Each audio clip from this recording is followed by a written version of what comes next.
It is now 4:37, and I'm calling this meeting of the Design Review Board to order. Recording Secretary, please call roll. Thank you, Chair. Board Member Cook. Here. Board Member Huang is absent. Board Member Liptek. Here. Board Member Weigel. Here. Board Member Wuthrich is absent. Vice Chair Sharon is absent. And Chair Jones-Carter. Present. And let the record reflect that all board members are present with the exception of Board Member Huang, Board Member Wuthrich, and Vice Chair Sharon. Item 2, we have none. Item 3, approval of minutes. 3.1, July 18th, 2024 draft minutes. Does anyone have any changes to the minutes? Seeing none, the minutes for July 18th are approved as submitted. Recording Secretary, do we have any public comment on item 3? Approval of minutes. Looks like we have no public comment for approval of minutes. Thank you. Item 4, public comment. We are now taking public comment on item 4, non-agenda matters. This is the time when any person may address the board on matters not listed on this agenda, but which are within the subject matter jurisdiction of this committee. Recording Secretary, can you please provide instructions to the public? If you are in chambers and wish to make a comment, please make your way to the podium. You will have 3 minutes for your comment, and a countdown timer will alert you at the conclusion of that period. And it looks like we do have a public comment for you.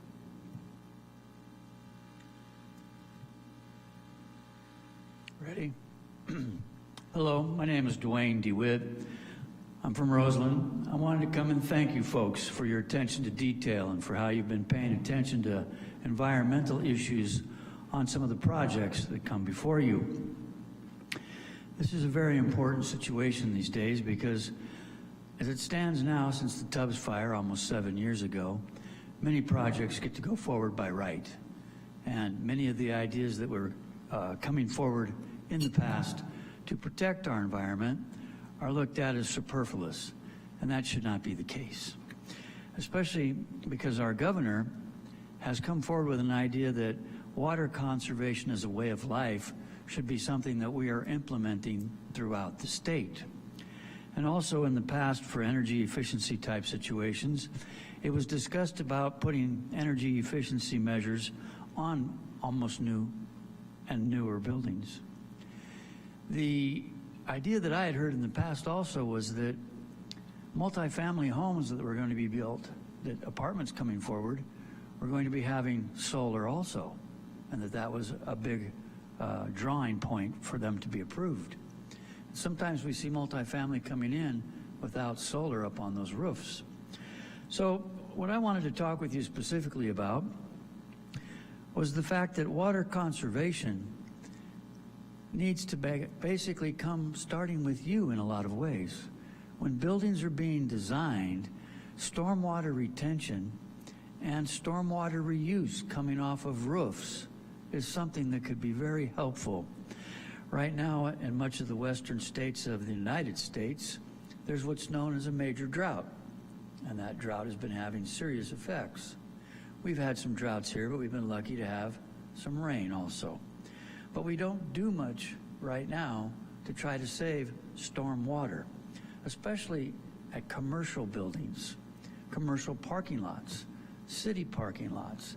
These are spots where we could be doing stormwater retention through stormwater fences, rainwater barrels, all types of things that could be helpful.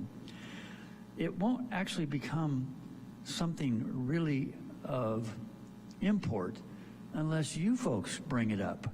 When a member from the public comes and talks about it and it gets in the agenda, that's all fine and dandy, but hey, it doesn't go many places, especially with advisory boards. With you folks, though, having the capacity to actually be a part of the public policy decision-making process, you could see that there would be better approaches to water conservation and also energy efficiency in whatever new buildings come forward. I especially want to see this happen with commercial. Have you ever gone by the plaza parking lots here, just over here to the west? You see those giant parking lots, big rain catchments with all that water just going to waste. And you know, there was actually a stand of 4 redwood trees next to the farthest north parking lot that died from water starvation. That's pretty hard to do with a redwood. And they ended up cutting them down instead of just looking at a way to maybe reroute some of that water off of their parking lots that sheets away and have it be there to feed those nice healthy trees for part of our carbon sequestration forest. Urban forestry, all the best to you. Trees, please. Thank you.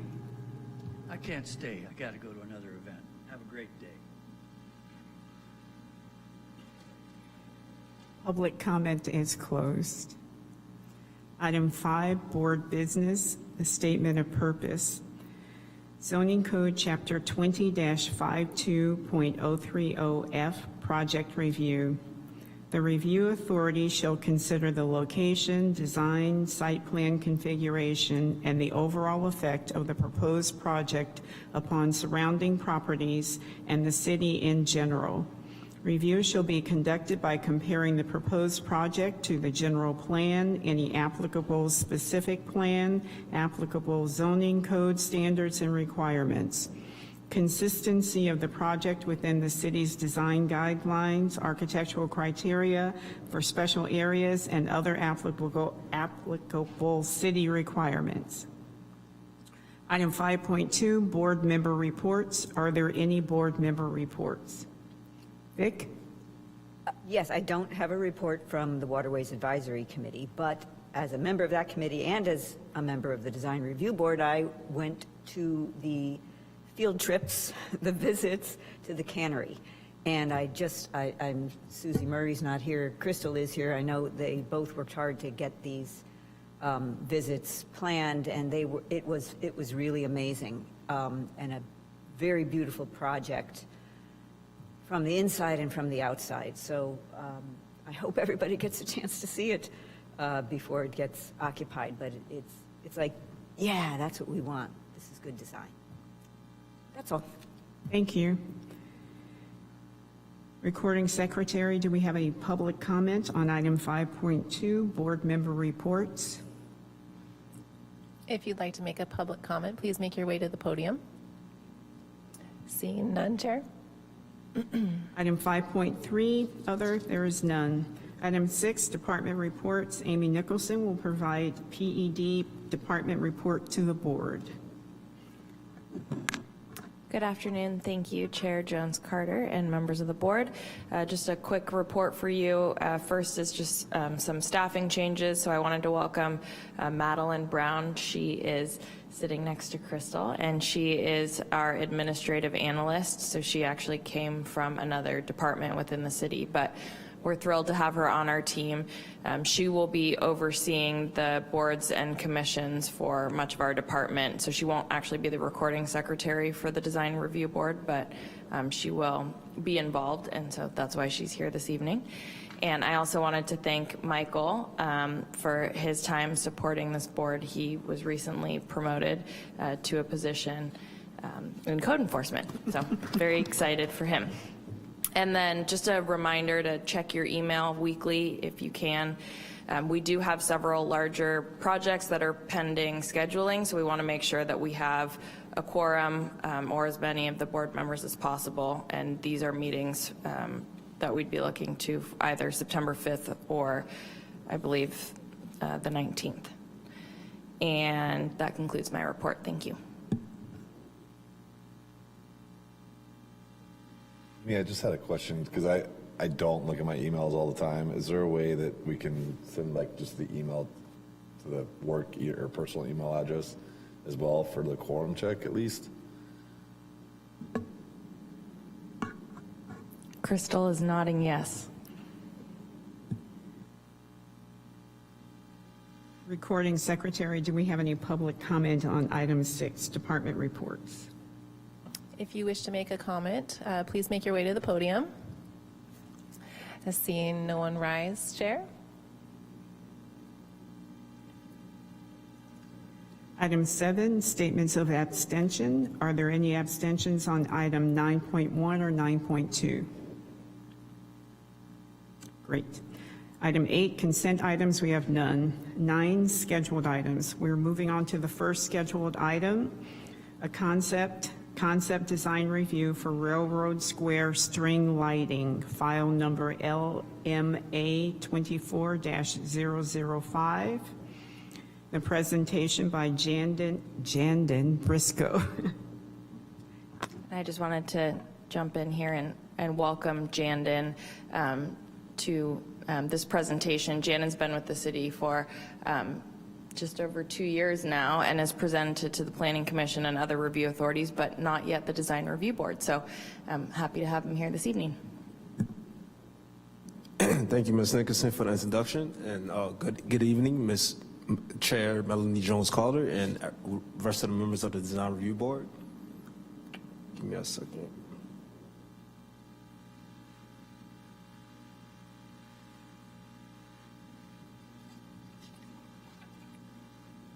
Before you get started, Jandon, this is an ex parte disclosure. We need to do that before he presents. No? Okay. So we don't have one. Okay.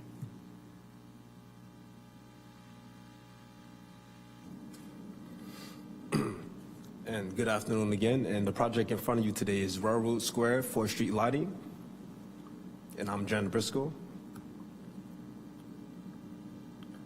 And the project proposes to enhance the downtown Railroad Square streetscape by installing string lights on city-owned property on the street light poles. And as you can see, as you will see, the lights will stretch from the Smart Station all the way to Highway 101. And this is a city project since the lights will be strung on city-owned property. Thus, and the zoning code outlines that for city projects, only a concept design review is required. Thus, staff is only asking for the design review board to provide comments on this project. And here's a visual representation of where the lights will be hung. And as you can see, it extends from the Smart Station all the way to Highway 101. And that's about 1,000 feet. And here's what the string lights will look like. And the string lights are black and the street light poles are black. Thus, the string lights will blend in with the light poles.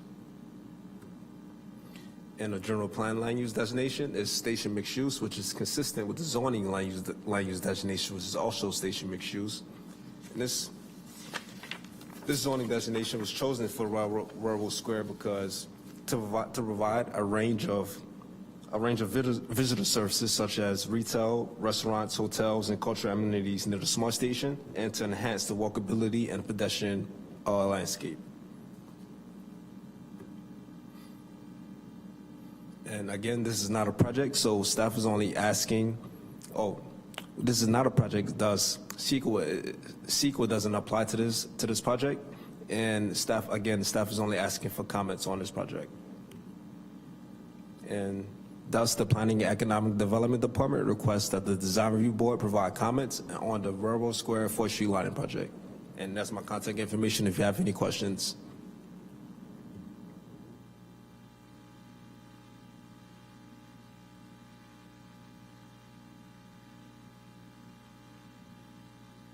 Mic on. I would like to open public comment on this item. Recording Secretary, do we have any public comment? If you would like to make public comment, please make your way to the podium and a countdown timer will alert you when your time is up. It looks like we have one public comment for the evening. And please state your name for the record. Hello, my name is Michael Montague. I'm president of the Railroad Square Association and property owner in Railroad Square. This has been a project we've been working on for the last couple of years, and now it's coming to fruition. The assessment district has raised funds to pay for this, so there's really no cost to the city. It's all self-funded by our assessment district. This project will help make the Railroad Square district more attractive to visitors. We are trying very hard to make the depot spot, Smart Station Depot, a magnet to the downtown area. We're working hard on making Railroad Square looking attractive, and before Windsor and Healdsburg get set up, because once those stations get set up, we're concerned that passerbyers are just going to go right past us. So with the beautification of Railroad Square, and this lighting project will help us immensely. This will also help lighting in the evening time for security. We do have a lot of great restaurants in Railroad Square, so activity in Railroad Square goes to 8, 9, 10 o'clock at night. So in the wintertime, this will be a huge help. We've also worked with the fire department. One question the fire department asked was, if one of our ladders are raised to put out a fire in Railroad Square, and the ladder hits this cable holding the lights, will it pull the light pole down? And the answer to that is no, it will not. The cable will break prior to anything from happening. Other than that, we're here to answer any questions that you may have. Thank you. Thank you.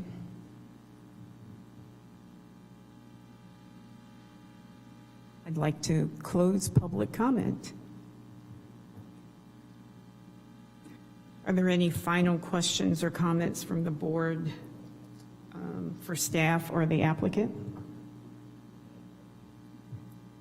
We'll go with Vic first. Yeah, just super quick questions. How high up is the, will the stringing cable be? Just wondering. And I'm also wondering what the time frame is for when the lights will be on. Are they on all day? Are they on, 24 hours, or what's the story? Thank you for the question, Ms. Vick. I would like to defer this question to the applicant.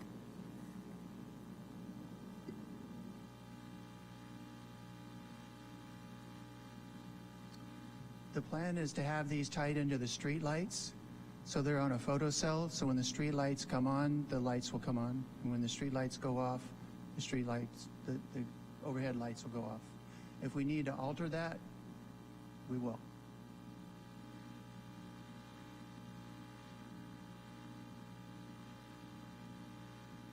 Height. Oh, no, the height is, well, yeah, you didn't Oh, the actually height. answer.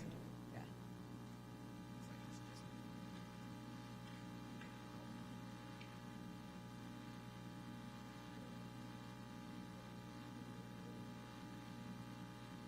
The height will be approximately 23 feet above ground. It will be where the flag connections are on the light poles, if you know what I'm trying to say. It'll be in that general area. Just as a follow-up,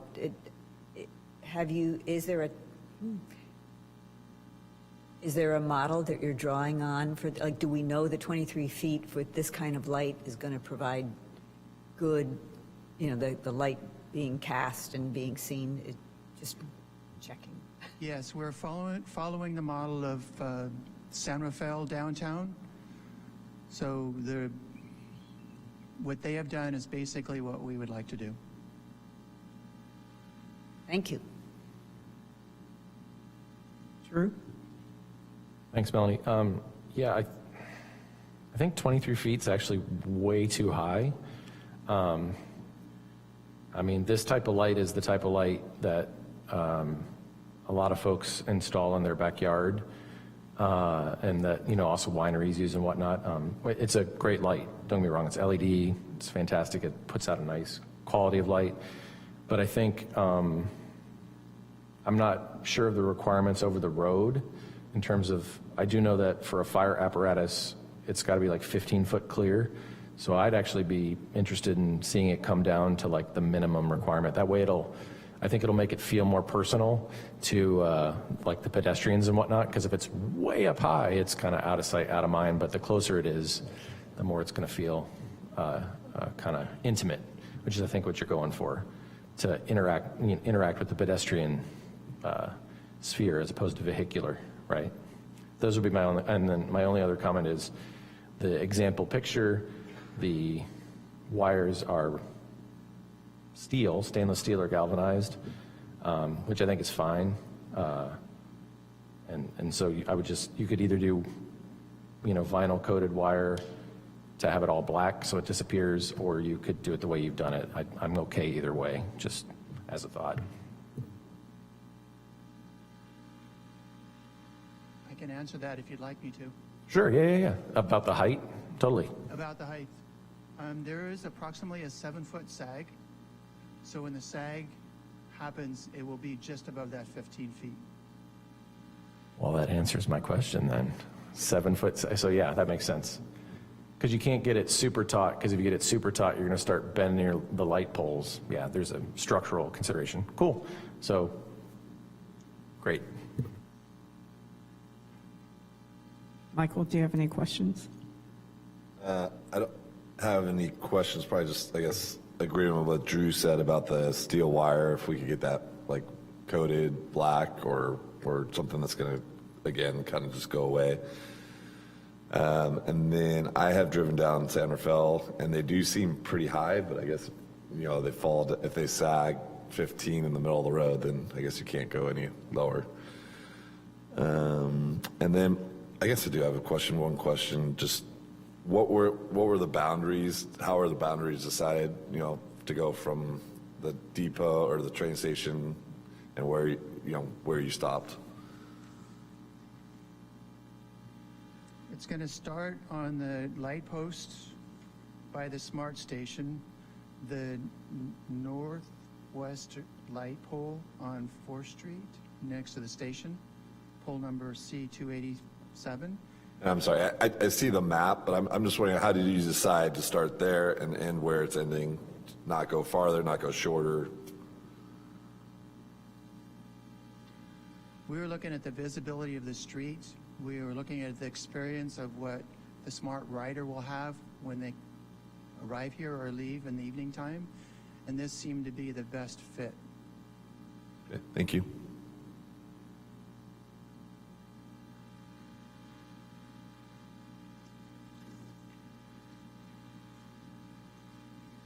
No further questions. Well, thank you very much for your presentation.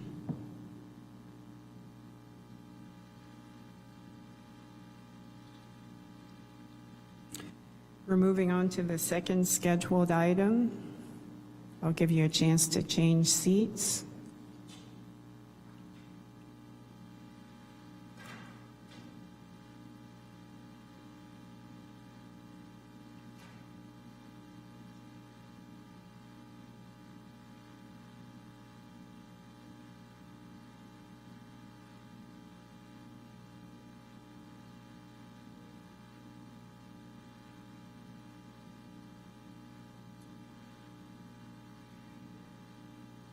This is item 9.2, report resilient city zoning code text amendment PRJ 23-010. Presentation by Christian Candelera.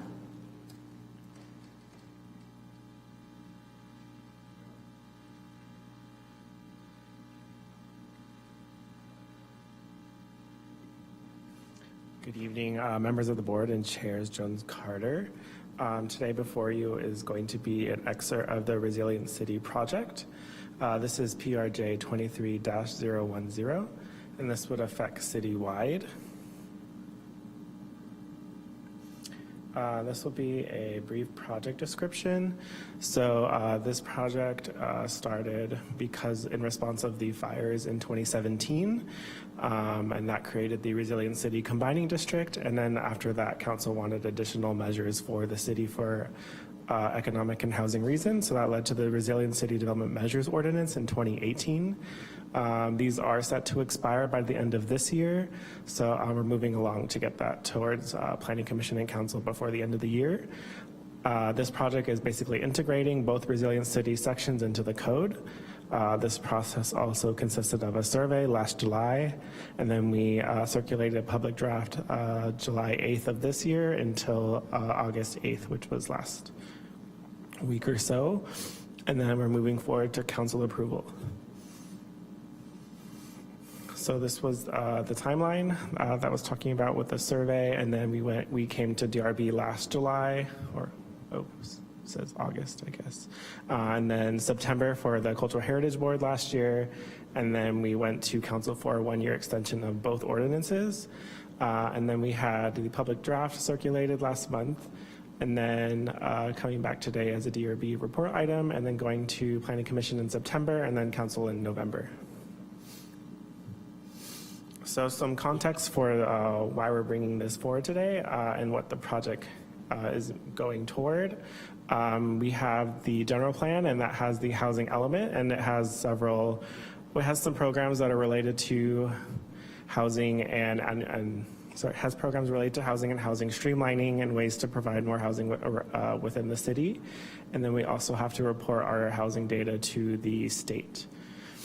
Then additionally, council has goals on increasing housing, reducing homelessness, and promoting economic development. And then also their strategic work plan for this fiscal year does include adopting and codifying the resilient city development measures and promoting citywide economic development. Additionally, this is looking at anticipating future community needs in case of any future disasters or economic downturns. So to set the scene of what is within this project, there were quite a few changes to integrate both of these resilient city ordinances into the zoning code. So we updated some housing classifications. This was done to single family and multifamily. We mainly were separating what single family attached is now specified under HCD, which is the Housing and Community Development Department for California. So there are now 3 categories: single family detached, single family attached, and multifamily. And then we're also looking at adopting the priority development areas, and these are areas that are set by ABAG. And these have been largely used for the streamlined design review process, modification to design review process with the zoning administrator. And then additional things were created to replace what is known as the Resilient City Combining District. This is a lot of rebuilding measures, so we added some definitions for how that can take place in the city. These terms are displaced person, property owners with damaged property and eligible property, damaged property, eligible property, and hazard. So here are the some of the proposed changes for design review with the Resilient City project. So one of them is clarification that the single-family residential accessory structures are exempt from design review. Currently, it just says single-family structures are exempt. Sorry, single-family. Right now, it just says residential accessory structures are exempt and does not specify if it's single or multifamily. And then the other change is now lowering duplex and halfplex to the director level of design review. Some additional changes. So I was previously speaking about the modifications to the design review process. So this would be normally major design review projects that are for housing and child care and lodging. These are reduced to the zoning administrator level if they're within a priority development area, if they're one of those few uses I just mentioned. This project, so some of those would require a neighborhood meeting, a concept with the design review board, a zoning administrator public hearing, and then an addition would be having a member of the DRB present.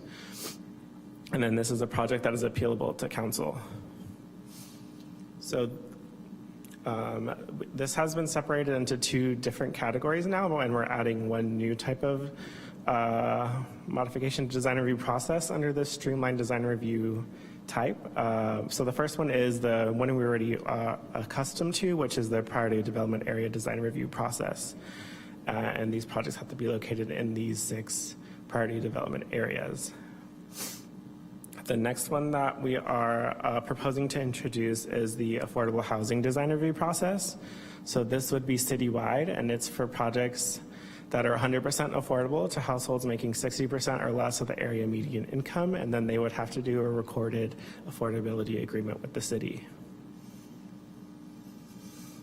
Some additional proposed changes are director-level review for changes to the design of residential lodging and childcare projects. This currently does exist in the Resilient City Development Measures and has been helpful for a lot of projects within the city. This also requires a notice to the public before the director takes action. In addition, the zoning administrator has review for projects that do not qualify for director level and have minor changes, and then any minor changes would return to the original review authority, which would be like the design review board. And then some of the findings have been updated to be more clear.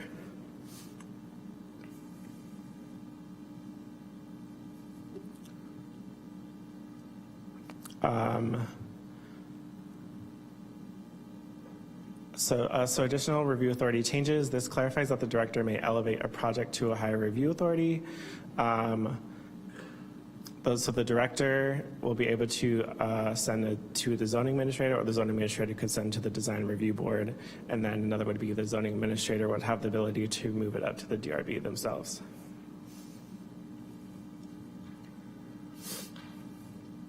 So moving into the Resilient City standards, this is what was previously known as the Resilient City Combining District. So instead of having a zoning district, this would now be something that could be implemented citywide for reconstruction and resiliency of areas affected by a natural disaster. So right now, the difficulty we have with the district is we always have to come back to council and rezone properties to be part of the RC district. So this is aiming at making it so we never have to do that in the future. And it can be enacted by a government official or the council. And it's stated to apply for 6 years at the time of the hazard being adopted or being stated. And then it no longer applies once a property will construct a primary structure. So there are some different design review streamlining methods within this rebuilding ordinance. Any type of project that is replicating what happened to the structure before the hazard, so that would be the footprint or the building height, it would be at the director level review. And then for any other projects, it would be sent to the zoning administrator. There are some other provisions, and these are for landmark alteration. This is being brought forward to the board today because at this time we do not have a quorum for the Cultural Heritage Board, and so we wanted to bring this in front of a review body that does have some level of similar review. So for landmark alteration, this would be for projects that are on what is considered eligible property and are considered contributors to a historic district. So these types of properties would be going to concept review with the Cultural Heritage Board, and then they would be receiving a minor landmark alteration with the zoning administrator.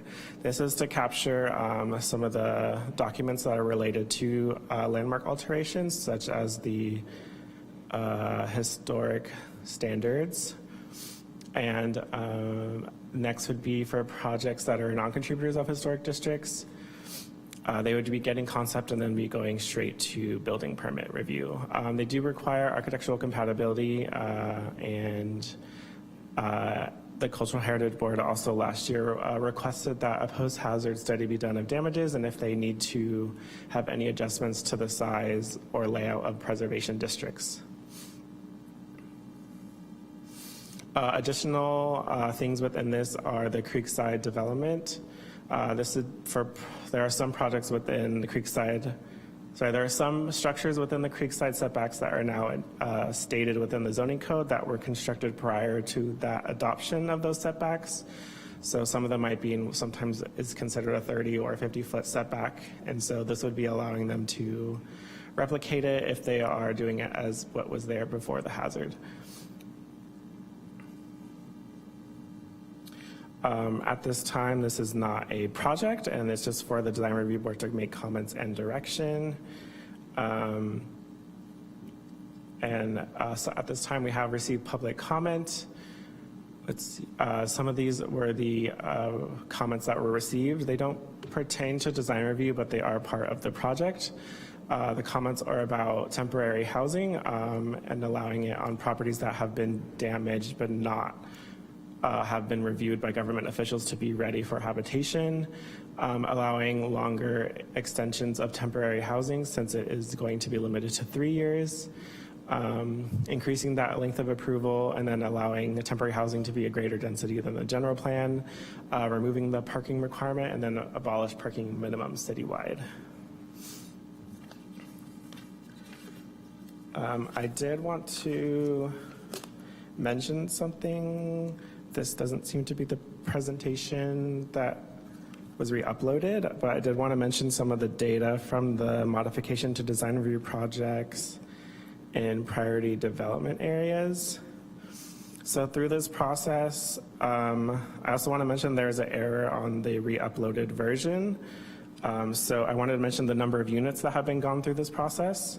So we had a total of 1,673 market rate units go through this process, 1,173 affordable units, and there are 734 units in progress.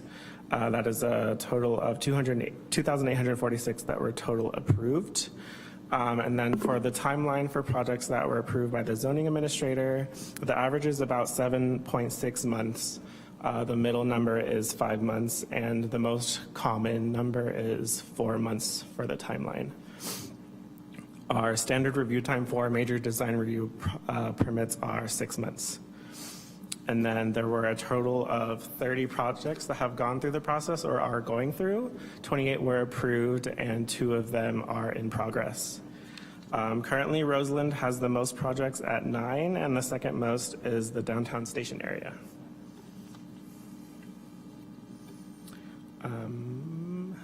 It is recommended by the Planning and Economic Development Department that the Design Review Board provide comments to staff about the proposed zoning code text amendment. And for any questions, you can contact me here at my email and my phone number. That concludes the presentation. Thank you. Thank you. I'd like to open public comment on this item. Recording Secretary, do we have any public comment? Looks like we have no public comment today, Chair. Thank you. Are there any questions? Oh, sorry, I'd like to close public comment. Are there any final questions or comments from the board or staff from the applicant? Yes, Michael. So I had a couple questions. The single family attached, single family detached, and the multifamily, seems like the definitions are very similar. And I just wonder how staff interprets the definitions that are in the first couple pages of the draft. And are those definitions from the HCD? So we really can't change them. Yeah, so we were trying to move forward with using definitions that are used by agencies, and these are definitions used by HCD for reporting purposes. But you could provide comment and see if we could implement any of those changes to make it more clear for you all. I think like multifamily dwelling, it says 2, 3, 4 per structure and 5 or more units per structure, right? So a single family attached is 2 units in the same structure or different structure? Yeah, so for single family attached, it mentions that they have a shared wall on a parcel line, I believe. So that would be the differentiating between attached and multifamily. Sorry, single family attached and multifamily. It says they have a shared wall or walls extend from the foundation to the roof. So to me, the shared wall is like a townhouse, right? Or do the townhouse have 2 different walls? I can ask the architect. Townhouse, is that they have 2 separate walls or do they share the same wall? So typically, the way that the building code views it is, the building code is not, so HCD is following their own recommendations and guidelines. So the building code distinguishes technically actually an individual dwelling as a dwelling that's separated by a firewall. So most of the time with townhome construction, you have a firewall that runs from the ground foundation level all the way up and past the roof level. And so that's where you get that very characteristic kind of, brick in like a lot of older cities, the brick that pops up above the roof. In modern construction, you're able to go to the underside of the roof deck as long as everything's sealed up, all nice and happy, so you won't have that kind of parapet extension. A duplex typically is one building that is divided not by a firewall, but just by a sound wall. And so that it's the same structure, but it's owned by one person potentially and rented to two people, whereas a townhome would be each individual kind of residences stacked all together. Okay. Doesn't really clear it up for me, but I guess how does staff, like if someone came in with the application for, and I'm not blaming your explanation, it's just confusing. How does staff interpret it if someone came in with like two buildings on the same property, but they're building them together? Like, do you determine or define the townhome? I mean, is that what you would interpret it as? So the way that I look at it is single family attached would be each unit is on its own property, whereas a duplex. So they just go together on the zero lot line, basically. Right. So, yeah, sorry, I should have qualified. So also with townhomes, right, that firewall is on the property line, right? And so that, like Amy said, that's what's dividing, because it's not only a building definition of fire separation, but also a property definition. So yeah, single family attached would be the units are attached, but the person who owns the residence also owns the land underneath it. And then a duplex would be that's the example under multifamily where it's two units. And so it's one lot with two units that are attached. And sometimes we say duets, which is two single family. It's like two single family attached on separate lots, but they're groups of two. So we've had projects like that kind of recently before this board, like in Oakmont and stuff. So it's very, there's some nuances, but I think what we can do is add in, because I think one of the distinctions is related to property, the number of units on like a certain lot. And so I think we can add that clarification. That'd be good. For sure. Thanks for pointing that out. Yeah, I would agree. Definitely the single family attached. All the language here I think is good. And it says it does say includes zero lot line, two-story dwellings where no unit is located over another unit and but it could be a little clearer, the last sentence there. And I think HCD's intent is to make a difference in determination from like attached multifamily that's all located on the same parcel versus other methodologies of construction that are attached but may be separated either via property line or otherwise. And I think that's their goal. Okay, thank you. And then the other question I had was about the priority development areas. So I thought I'd read on the slide that you put up that anything under 10,000 square feet, doesn't matter, residential, commercial, industrial, whatever, in the priority development areas does not need to come to design review.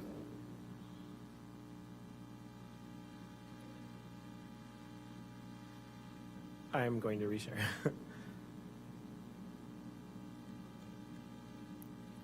And and I guess the follow-up question to that is, if that is the case, is that all properties not caused by, not affected by hazard, or is that only properties? I can clarify.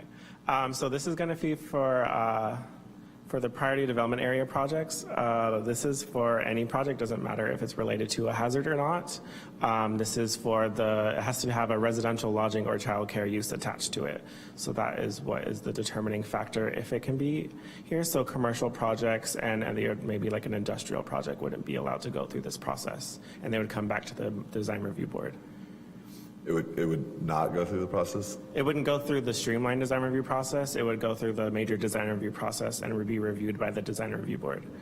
But so somebody could potentially have like a 3-tenant commercial building and say they're going to put in a child care facility, and they would go through the streamline and not come through So that's not my understanding, and this is tied to, I was actually just looking this up. It's also, I think it's tied to the city's cost recovery model for fees and permits. So there are childcare housing, affordable housing, and what is it, grocery store, right, are eligible for a fee reduction. And so this is kind of connecting the dots between the fee reduction and the design review component, so that because streamlined design review is less expensive than major design review. And so, but the project can't be like an industrial building with a daycare inside of it. The primary use has to be daycare and only daycare. And then Primary use that's has your to, use is residential or doesn't- not industrial? it can't, no, it can't be that way. It has to be like the primary, am I right about that? The primary use has to be the streamlined acceptable component, right? I can verify and make a note for that to make sure. I'm not sure at the top of my head on how it's worded. Yeah, we could probably add primary use for the, especially for the childcare. Just for a little bit more background on this, so this process is currently in our zoning code.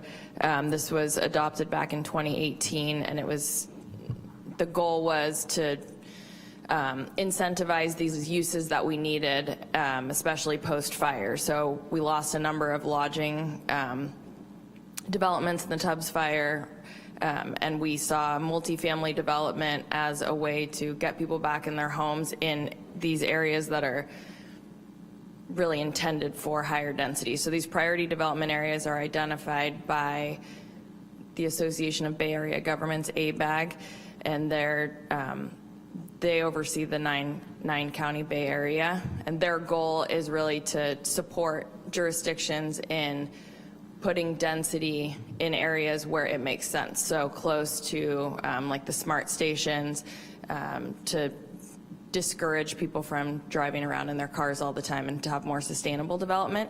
So that's really where this overlap happens, is we identified that these are really the places where the city should be growing, and these are the land uses that we want to see. And so that's why these two items are coupled. We haven't had, I know we've had quite a few residential and lodging projects that have gone through the streamlined design review process, so that's comes to the board for concept review and then is eligible for zoning administrator approval. And what we're proposing now is to codify a design review board member being present at those zoning administrator meetings.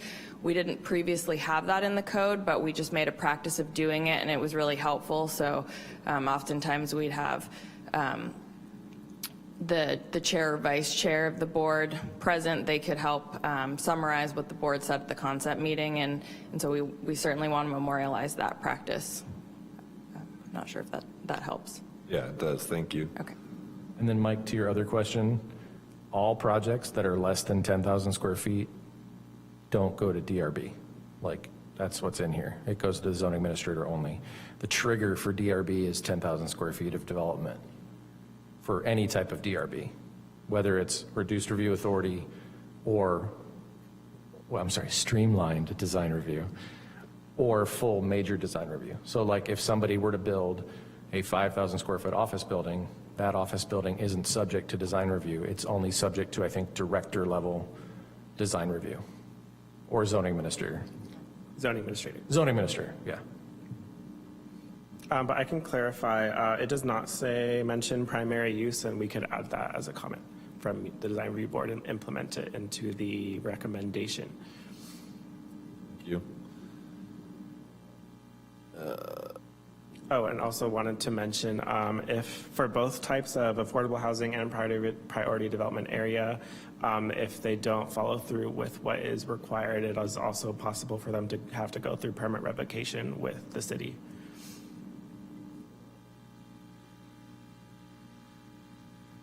A question on accessory dwelling structure. So if someone came in and they were on a PDA, or I guess the hazard, they built their house, then they're technically out of that category, right? And then they came back and they wanted to build a accessory structure, they could not use this section. Yeah, so I can give some context for that as well. For a lot of the rebuilds, they were also prioritized. So some people might come back and say, I have a pool and I want that to be a priority building permit. And so that is some of the issues that we came across. So we had to put primary structure as a trigger. But they could come in with the pool and the house. And Yeah, so they could do it all combined and that All would be fine, combined. but Okay. yes. But not after the fact, after you'd moved in. Yes. I'll probably have other questions, but I'll let somebody else talk. I do have a couple, and I had a question about it says residential accessory structures, which isn't necessarily a dwelling, isn't necessarily an ADU, but I don't understand what you just said about, I presume there are limits to what an ADU can be. Right, thank you, I knew you would know. So, confirmed, there are limits to what an ADU can be.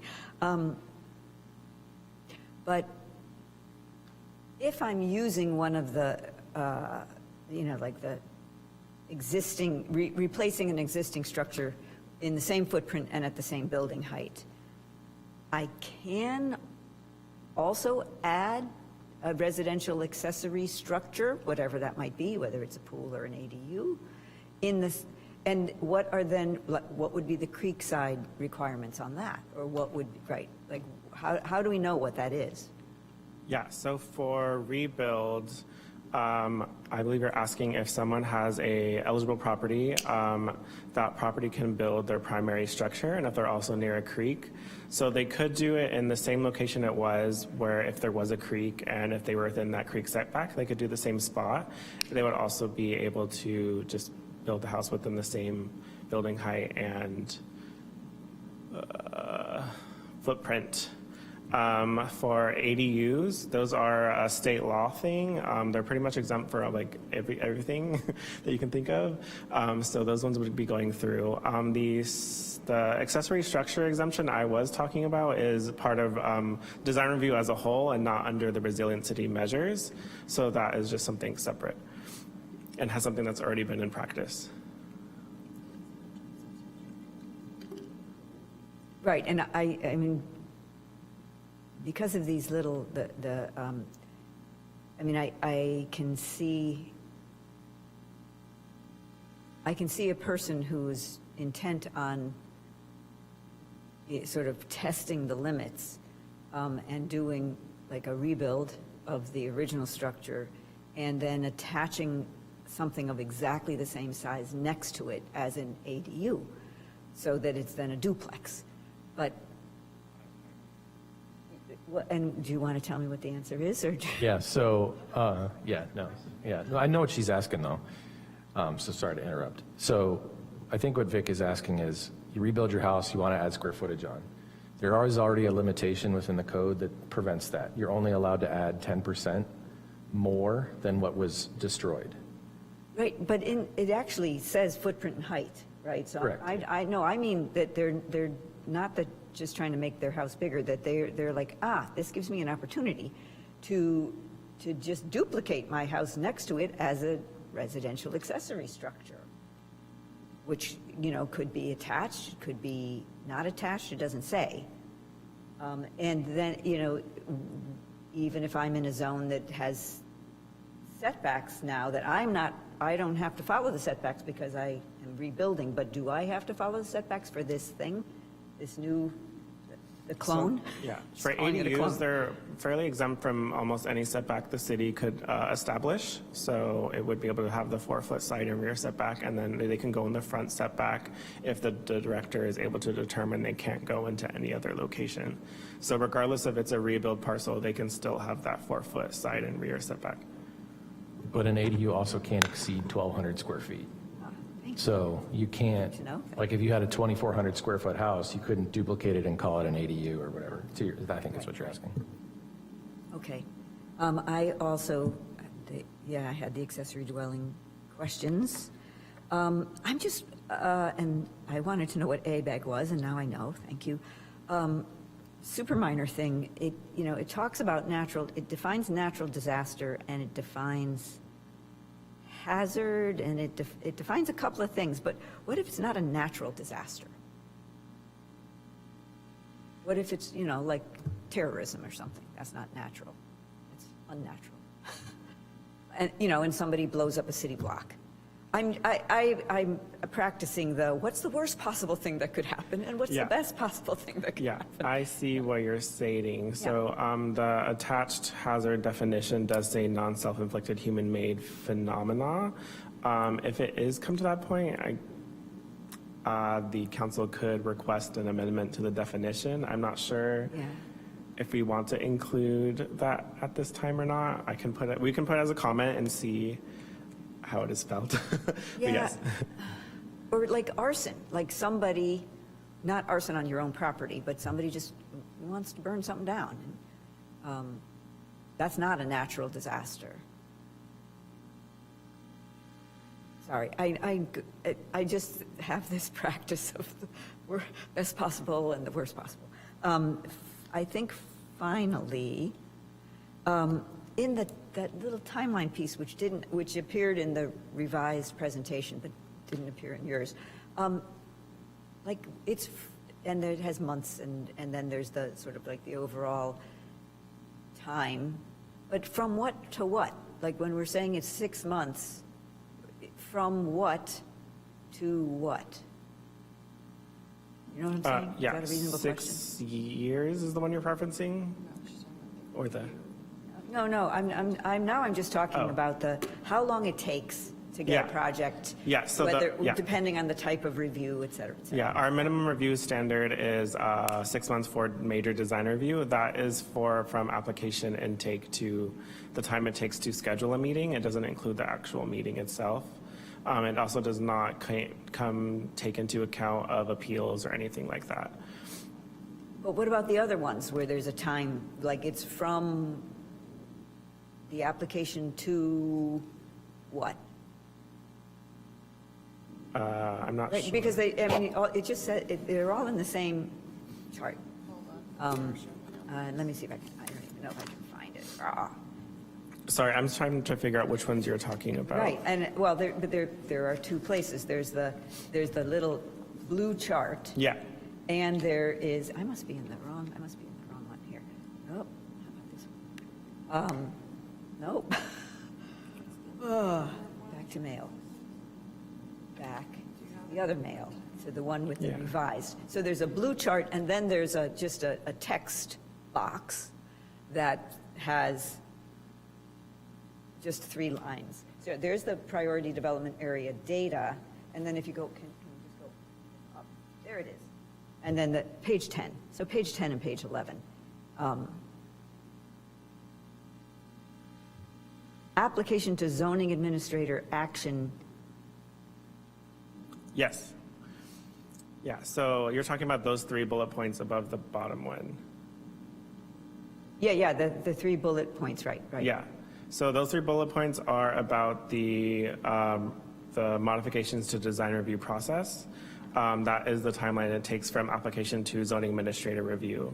So I put down the mean, the median, the mode for this data so that it could be broken down. And what should we draw? What lesson should we draw from the data you have presented? Yeah.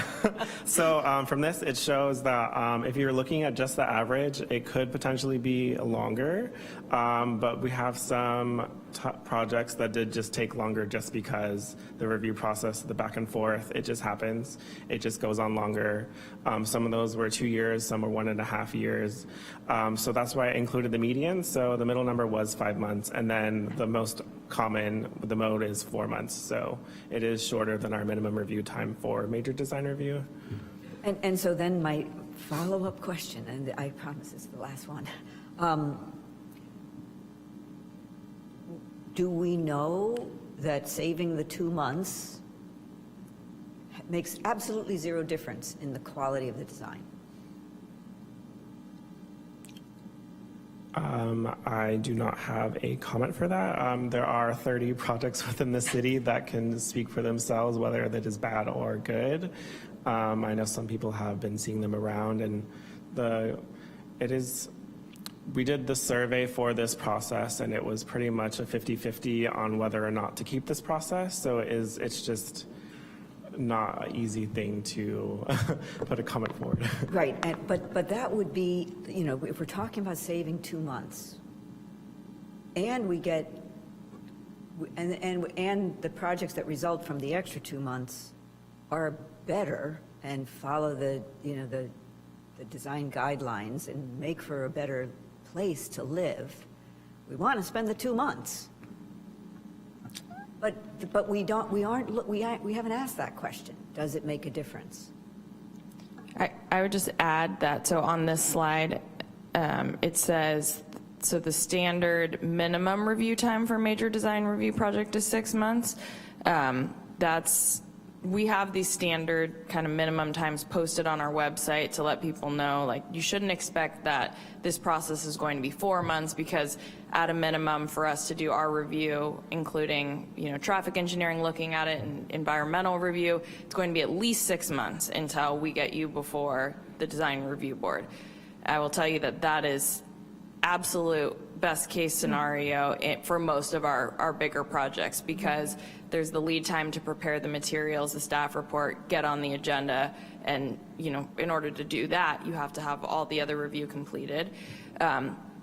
So, you know, I wouldn't really compare the 6 months to the 4 months. And,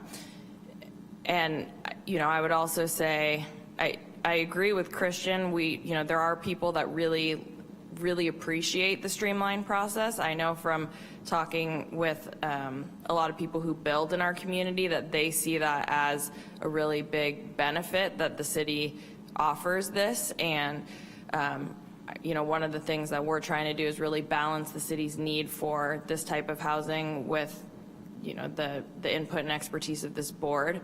So, you know, certainly coming to this board and asking for comments, clear comments during concept review is super helpful, and then having that board member present in our zoning administrator meeting is really important. And one of the things that we ask the applicants to do who are benefiting from this process is they need to explain to the planner and also the zoning administrator how they addressed or considered each comment that the design review board provided during that concept review.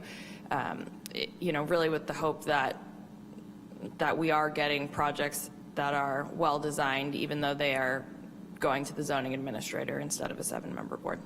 Thank you. That was very, very helpful. Thank you. I have a question, sorry. I have a question. So just listening to this presentation, where is the bottleneck in this process? It sounds like, from what I'm hearing, is the bottleneck the design review board, or because I'm seeing more and more projects going towards the zoning administrator, so I'm curious why. So from staff's experience, there's not a bottleneck. It's not at the board meeting. My experience, I've been with the city for 10 years now, has been a very good one with this board. I think the comments are really constructive and projects are able to move through the process.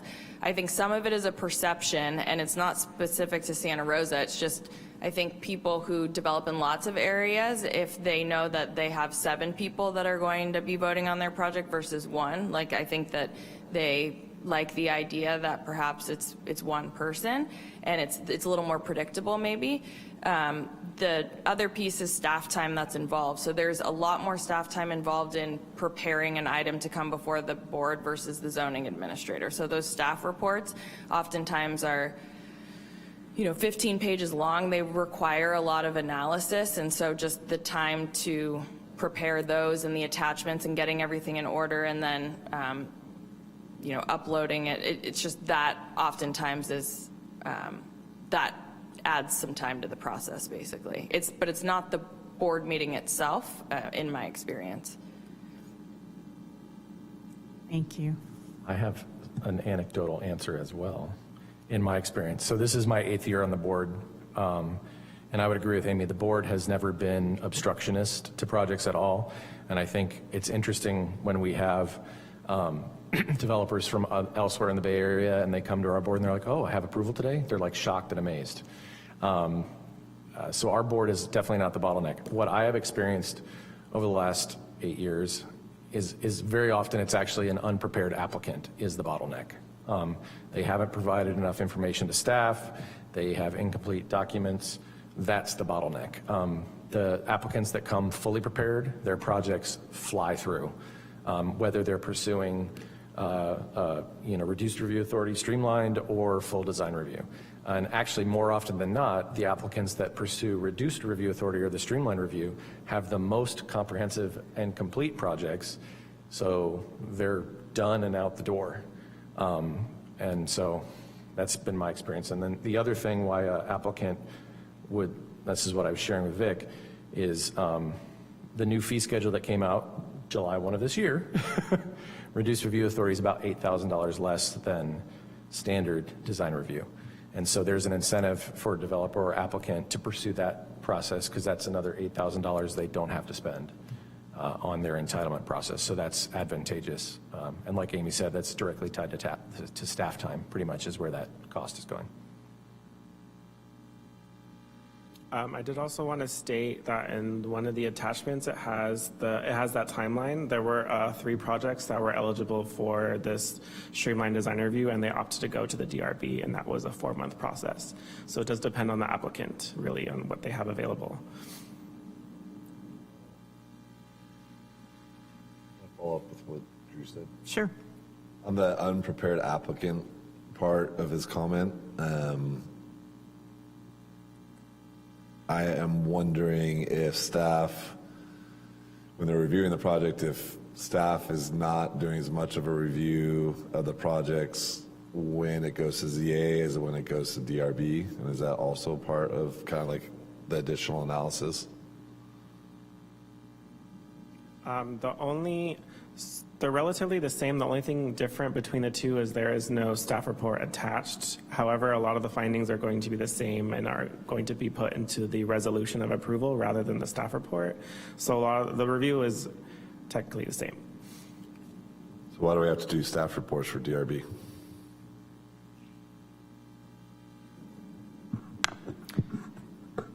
I'm not aware of there being like a code requirement to do that. We have traditionally provided them because the zoning administrator is a planning staff member that has a lot of background relative to land use and all the regulations within the zoning code, the design guidelines. We have talked about, is there a way to make staff reports more streamlined, more efficient? And we've made some progress there. There's certainly always ways that we can be more efficient.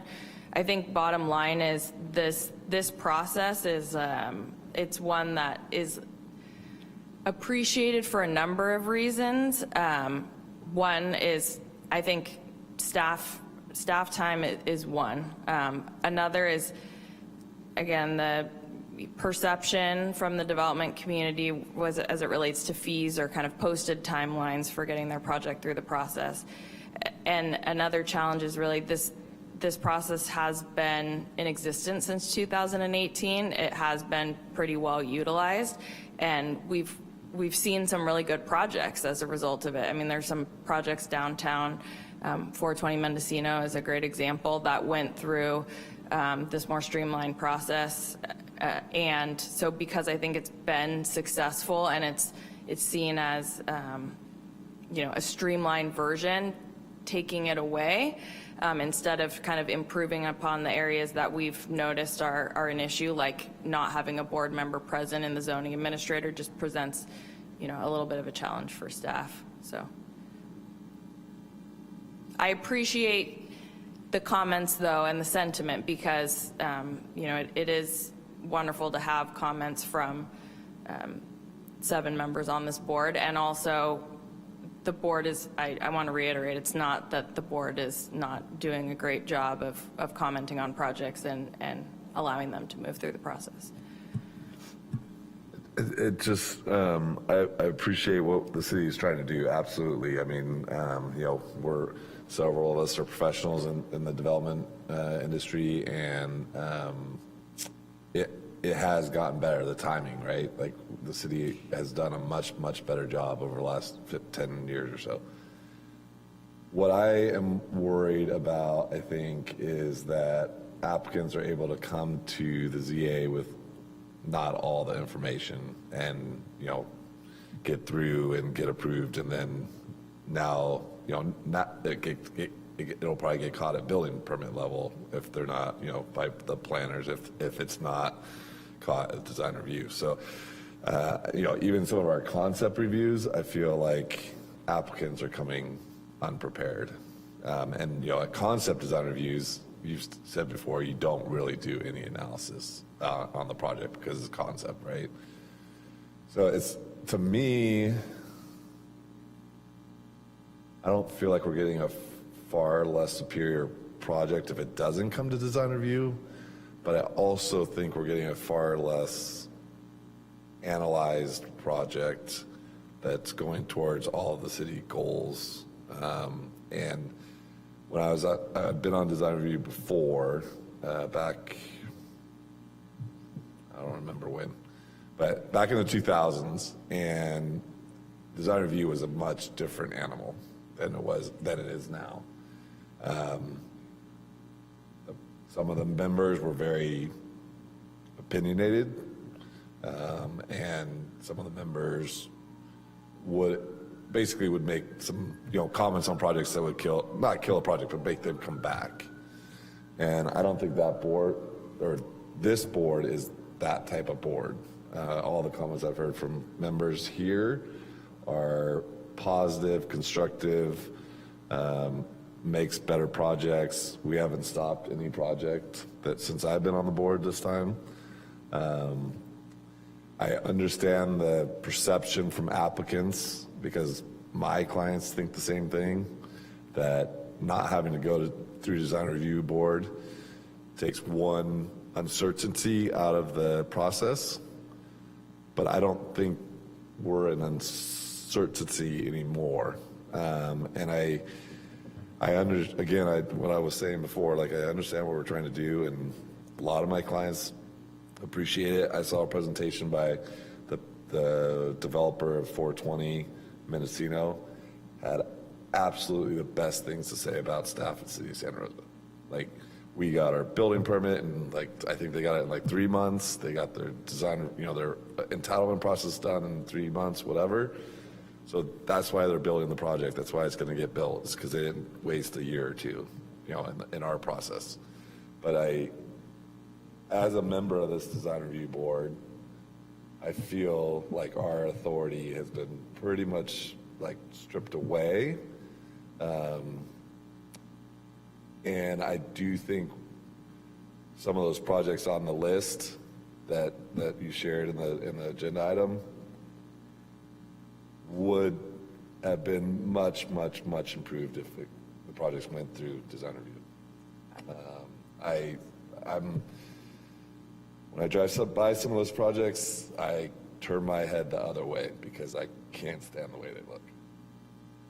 So that's how I feel. I don't know how everybody else feels, but I love what you're trying to do here. If there's a way to not, I don't know, exclude so many things out of design review that we don't even meet twice a month anymore because there's not enough, or maybe it's that we're not available. I don't know, but we're not meeting as regularly as we did the first time I was on the design review board. So appreciate the time to say how I feel. I'm going to echo a few things, maybe just one thing. In my brief experience here with, I understand what he's saying because I feel like the scope of this board is becoming less and less. And the projects that do come to us, if they're a concept design, and you guys correct me if I'm saying this wrong, we don't get a complete packet because the applicant is not required to do that. And then we don't see the project again. So if less projects are going to be coming to us, it would behoove you to have a more complete packet come to us initially for concept design. My 2 cents. Thank you, and I was going to offer a comment really related to that, and I've had some offline discussions with some board members about this, because really we have one application type for concept design review, so it doesn't necessarily anticipate if the project's coming back to the board. And so when it's not, it's understandable that we want more detail or additional plans than what would otherwise be required, because you don't see it again, right?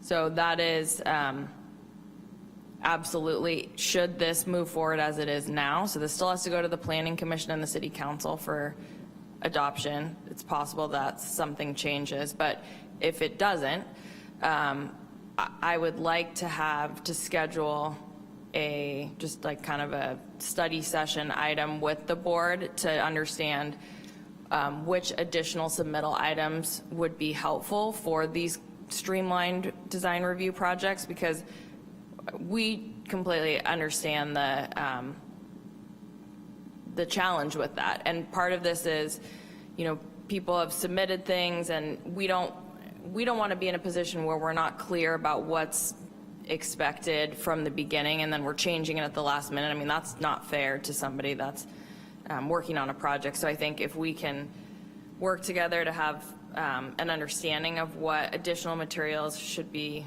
submitted, and then we can revise the application for these specific projects, I think that's a way to improve this process, at least just process-wise. And so I will, assuming this moves forward, work on getting that item before you, just so we can address that piece of it. Thank you. Sure.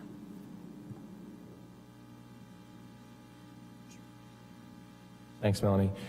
Yeah, I mean, I totally agree with Melanie. I think the trick with concept design review is that in its original format, it was a testing the water element, right? It's a low dollar entry from a fee to the applicant, and it's tossing something over the fence to see if it makes sense to the review authority, right?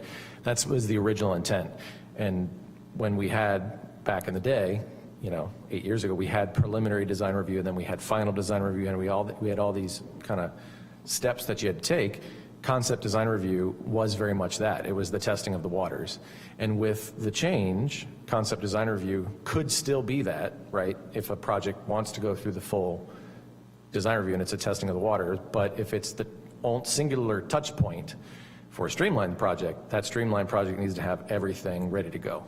And I think, and we can talk about 420 Mendocino, right? That project came at concept with a full package, because it's a great applicant team, it's a great architect who knows how to play the game, if you will. David Baker Architects, they do development all over the Bay Area. They know how to play the game. So they know, bring everything to the table, get the comments, and then you're out the back door. So if we're gonna, if this does move forward, I think there's 2 buckets. There's, hey, you wanna test the waters concept design review, and hey, you're doing the full big deal concept design review. And then that way it's very clear from the city's perspective, and it's clear to the applicants what's required. So anyway, I have some specific comments on specific sections. So Christian, 20-52.030. So in the text of applicability, duplex and halfplex isn't excluded there, but then it's required for a director level review. And so I was a little confused. And so I got to thinking about it a little bit more. It's kind of tucked into the type of application, and I'm wondering if it should just be its own cell, right? Because duplex and halfplex new projects, that should just be its own requirements to be reviewed by the director, and not kind of like lumped in under this projects that involve a minor blah, blah, blah, blah, blah, blah, blah, because then it could get lost. And I think that would make that's the expectation, right? You do this type of project, you have this type of review, plain and simple. Same table 5.2. I have always disagreed with the square footage as long as I've been on this board. I think it should be 5,000 square feet, not 10. The reason I say that is In-N-Out, McDonald's, Chick-fil-A, every other tiny out parcel building that's ever built anywhere does not come here. And I understand that those are national chains and national brands and these types of things, but they need to fit the design character of the city that they are placed in. There's a concept called critical regionalism, and we lose it when we get homogenized, when projects of that size get placed in cities that that are not subject to a design review approval. So I think projects that are over 5,000 or under should be the only exempt projects. So both items, 5,000, or 3 of them actually, all 5,000, not 10. I've always thought it was too big. Table 6.1, which I think is in the same section. Let me find it. So 20-62.030, filing and processing of appeals. Page 16 of 41. The streamlined, I think it should say zoning administrator with DRB representative to align with the text that's previously written. So it's clear to the applicant what the requirement is. And then 20-5020, 20-50.020, authority for land use. Where is it? Sign program. So we just had a meeting about this not too long ago. So the decision is listed as director, and the appeal is DRB. Based on the meeting we had, I really think a sign program should be a DRB decision and a city council appeal. Sign program is a more intensive, large area, right? And as we discussed, it should come to the board. So it needs to be reflected in this table. And that's page 23 of the document. And then let me find my last one. 20-60.080, which I cannot find. So give me, there it is.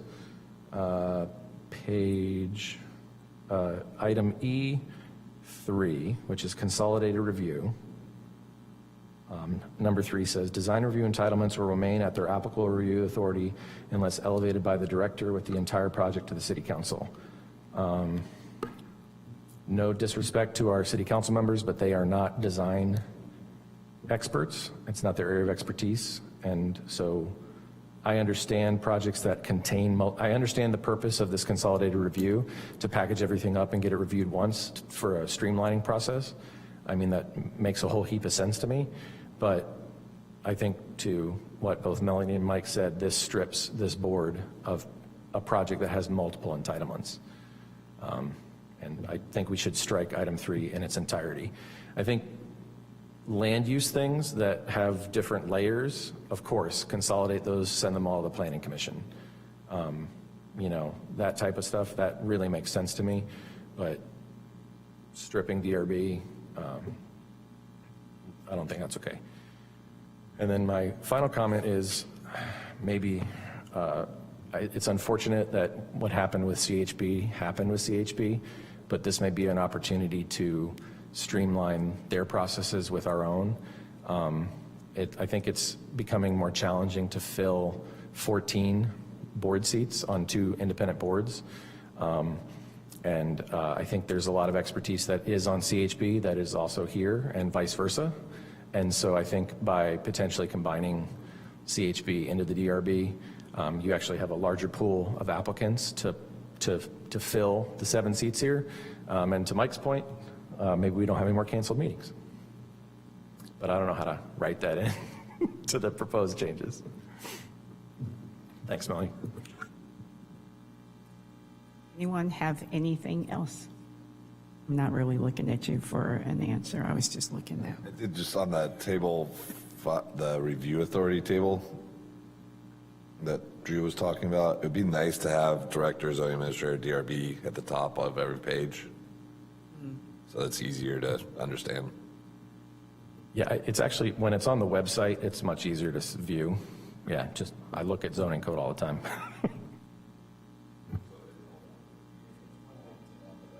Yeah, it's one big table on the, yeah.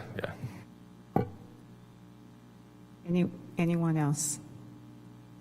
I just want to say that I really appreciate, Drew, what you said across all of the things that you said, but the idea that a 5,000 square foot project, it can be significant, especially when there are lots of them on a commercial, road. And I do think that it should have design review. Yeah, it should have design review. Thank you. Thank you for doing all of that.